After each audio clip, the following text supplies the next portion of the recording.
Benvenuti, siamo qui per una nuova puntata di Conversazione at Camping Business. Il nostro ospite oggi è Alberto Granzotto, presidente di FAITA Federcamping Italiana.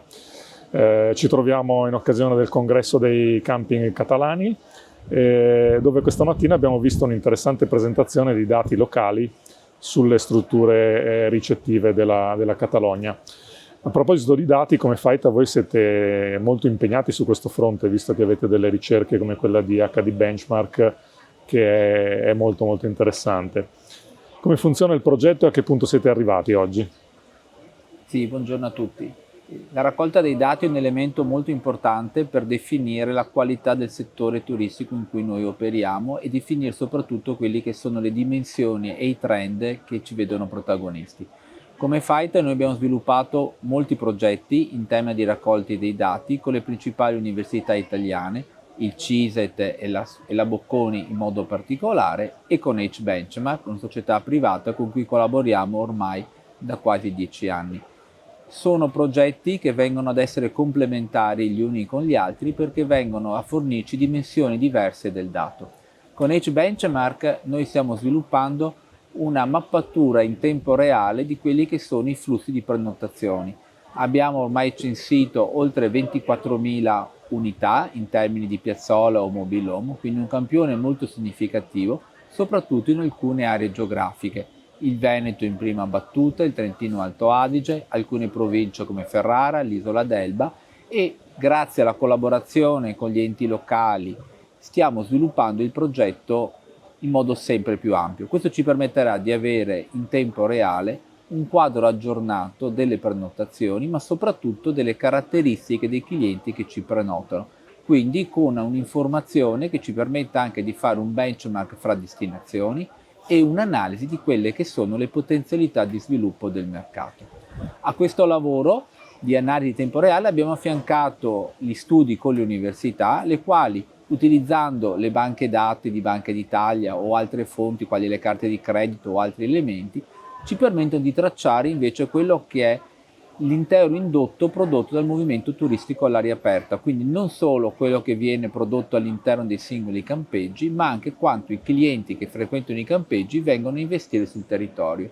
A questo riguardo mi piace ricordare l'importante studio che abbiamo appena concluso sull'area del Veneto e del Friuli Venezia Giulia, a cura del CISET, che ha dimostrato come la spesa sul territorio sia maggiore della spesa all'interno della struttura ricettiva, proprio a dimostrazione del fatto che il cliente che frequenta le nostre strutture è un cliente che ama molto il territorio, lo frequenta e viene ad essere molto appassionato di elementi quali l'enogastronomia, l'artigianato locale ed altri elementi. Questo è molto importante anche in una chiave di comprensione di quanto importante sia lo sviluppo del settore del turismo all'aria aperta nell'ambito dell'economia locale.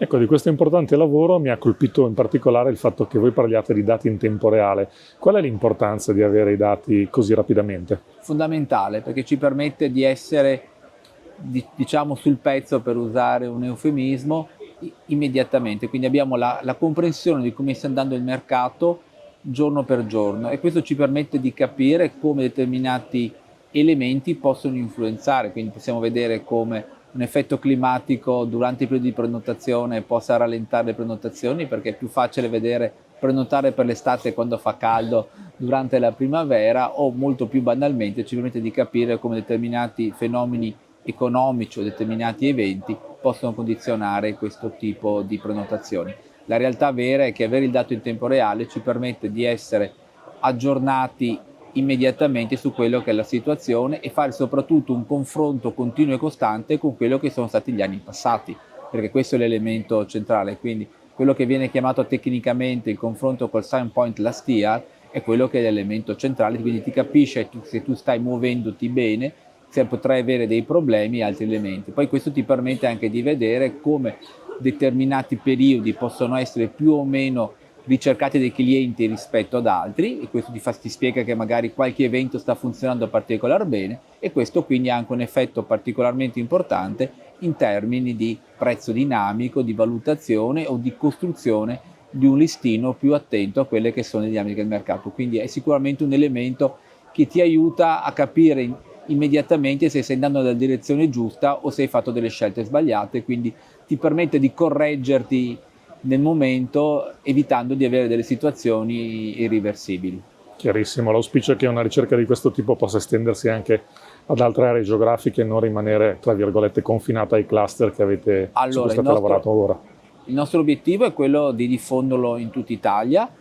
Noi lo stiamo facendo in termini di comunicazioni con tutte le FITE regionali, quindi abbiamo spiegato come funziona, quali sono le modalità operative.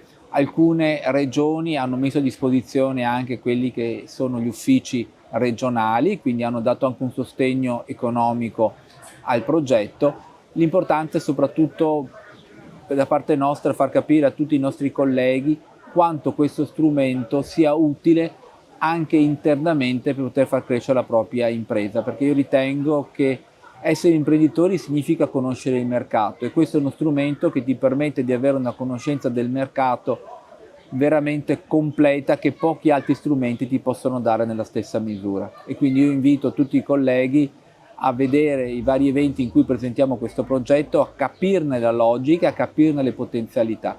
Questo perché noi adesso vediamo i numeri di quello che è l'occupazione di una località, di un segmento di mercato, di altri elementi. In realtà però lo strumento si presta anche a un'evoluzione molto importante in termini di analisi di bilancio, di analisi di quelli che sono la sostenibilità finanziaria di un piano di investimenti e da questo punto di vista quando l'abbiamo presentato agli istituti bancari hanno avuto tutti una grande favorevole visione di questo progetto perché permette di costruire un business plan in modo molto più attendibile e di aggiornarlo in tempo reale, cosa che nessun altro strumento ha la stessa capacità di fare. Ecco, accennato prima al freddo, al caldo. Oggi siamo nelle vicinanze di Barcellona, siamo entrambi con giacca a vento e cappotto. Volevo chiedere, questo inizio di stagione climaticamente è stato un po', chiamiamolo, controverso. Abbiamo avuto 10 giorni fa dei picchi di 30 gradi, questi giorni ci sono pochi gradi in Nord Italia. La domanda è che impressione ha su questo inizio di stagione? Allora, purtroppo abbiamo avuto dei picchi di stagionalità inversi rispetto al nostro bisogno, nel senso che abbiamo avuto una Pasqua con un tempo sicuramente non buono, la settimana dopo invece avevamo 30 gradi, lo stesso dicasi oggi in occasione di questi ponti di vacanze. Il clima per noi è un elemento centrale e fondamentale, sicuramente la meteorologia non ci ha aiutato in questo avvio di stagione, favorendo forse altre destinazioni, altre località che sono meno collegate col meteo, leggiamo le città d'arte ed altri elementi. È evidente che noi facciamo turismo all'aria aperta, quindi per noi l'aspetto del clima è un elemento molto importante. Le prospettive per fortuna della stagione rimangono buone, sicuramente abbiamo perso qualche opportunità in queste giornate, però speriamo di poterle recuperare nel proseguo della stagione. Soprattutto cerchiamo di capire come il nostro settore abbia bisogno sempre più di creare un'interazione con il territorio ed eventuali manifestazioni per poter avere comunque la frequenza di pubblico.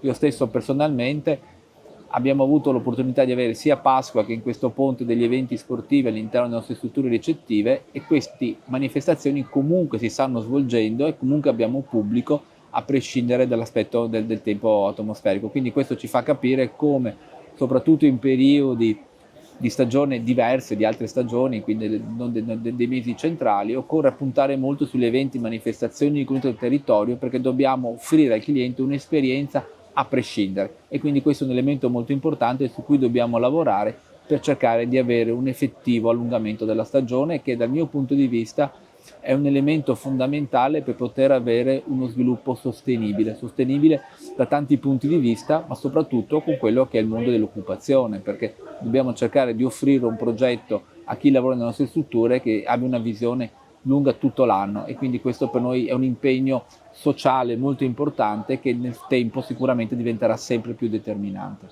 Ecco, l'anno scorso abbiamo avuto un giugno non proprio ottimale, per usare un eufemismo, in Italia. Adesso abbiamo un aprile che non è ottimale, questo non ha impedito l'anno scorso di raggiungere risultati numericamente molto molto buoni, quindi ci aspettiamo che anche quest'anno, se la stagione migliorerà ovviamente, si possano ottenere risultati analoghi. Il 2023 è stato per molti operatori del settore la migliore stagione di sempre, soprattutto per gli operatori che lavorano con i mercati stranieri in misura preponderante. E noi ci auguriamo che il 2024 possa confermare, se non anche migliorare, i risultati del 2023. Al momento i dati che ci fornisce il nostro campione su Benchmark e più altri dati che abbiamo raccolto mediante intervista ai principali operatori del settore ci danno un trend sostanzialmente favorevole. Però, come dico sempre, alla fine il merito può condizionare gli ultimi punti di crescita, però siamo moderatamente ottimisti di poter ripetere i buoni risultati dell'anno scorso, soprattutto perché il settore del turismo all'aria aperta è un settore che in questo momento ha un trend favorevole. I clienti apprezzano la qualità della vacanza all'interno delle nostre strutture, apprezzano il rapporto con la natura, i servizi che noi offriamo e quindi noi dobbiamo cercare di fare in modo di consolidare questa tendenza per renderci sempre più attrattivi. Allora incrociamo le dita, avanti tutta e grazie per questa conversazione. Grazie a voi.